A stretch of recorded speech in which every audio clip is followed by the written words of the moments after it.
தமிழக வாழ்வுரிமை கட்சி, தமிழக வெற்றிக் கழகம் என இரு தலைவர்களுக்கிடையே கருத்து மோதல் ஏற்பட்டுள்ளது. என்ன நடந்தது பார்ப்போம். பெற்று வளர்த்து ஆளாக்கிய பெண்ணை, நாளை மாற்றான் வீட்டுக்கு மனைவியாகி போகிற பெண்ணை, அப்பா அம்மா ஆயிரக்கணக்கான பத்திரிகையாளர் இருக்கும்போது ஒரு சினிமா கூத்தாடி பயல் கட்டிப்பிடிச்சு முத்தம் கொடுக்க அனுமதிக்கிறாங்க.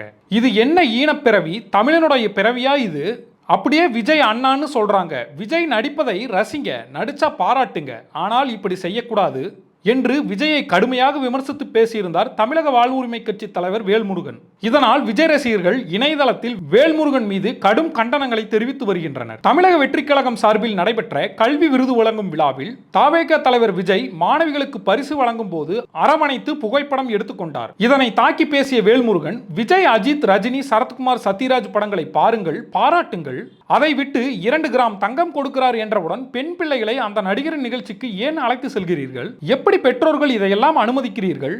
இதுதான் தமிழர் பண்பாடா? சினிமா நடிகர்களை மாணவிகள் கட்டிப்பிடித்து முத்தம் கொடுக்க அனுமதிப்பதா தமிழர் கலாச்சாரம்? போயஸ் கார்டனில் நடிகனின் தரிசனத்துக்கு காத்திருப்பதால் வீட்டில் உலை வெந்து விடுமா என்று நடிகர்கள் ரஜினிகாந்த், விஜய் ஆகியோரை கடுமையாக விமர்சனம் செய்திருந்தார். இதற்கு கடும் எதிர்ப்புகள் கிளம்பின. தன் மகள் வயதுடைய மாணவிகளுக்கு பரிசு வழங்குகிறார், அதை இப்படி கொச்சையாக விமர்சிக்கும் நீங்கள் தமிழர் தானா, மனிதர் தானா? பெண்களை இந்த அளவிற்கு தவறாக பேசுவது அநாகரத்தின் உச்சம் என சினிமா விமர்சகர்கள் ப்ளூ சட்டை மாறன் கூறியிருந்தார். இதற்கு பதிலடி தரும் விதமாக தவேக இணை செயலாளர் தாஹீரா திமுகவில் உறுப்பினர் அட்டை வாங்கிக் கொண்டு தேர்தலில் அக்கட்சியின் சின்னத்தில் போட்டியிட்டு திமுகவின் சட்டமன்ற உறுப்பினராக இருக்கும் வேல்முருகன், தமிழக பெண்களையும் பெண் குழந்தைகளையும் அவமரியாதையாக பேச உங்களுக்கு எப்படி மனம் வருகிறது என்று விமர்சனம் செய்திருந்தார். இந்த விமர்சனங்களுக்கு வேல்முருகன் கூறியது, சிலர் வாழும் காமராசர் என்றெல்லாம் விஜயை பேசினார்கள். அதற்கு பதில் சொல்வதை போல் காமராசரை விஜயுடன் ஒப்பிடுவது விமர்சித்தேன். கலையை கலையாகவும் நடிகரை நடிகராக மட்டுமே பார்க்க வேண்டும். வேல்முருகன் மன்னிப்பு கேட்க வேண்டும் என்று சொல்வது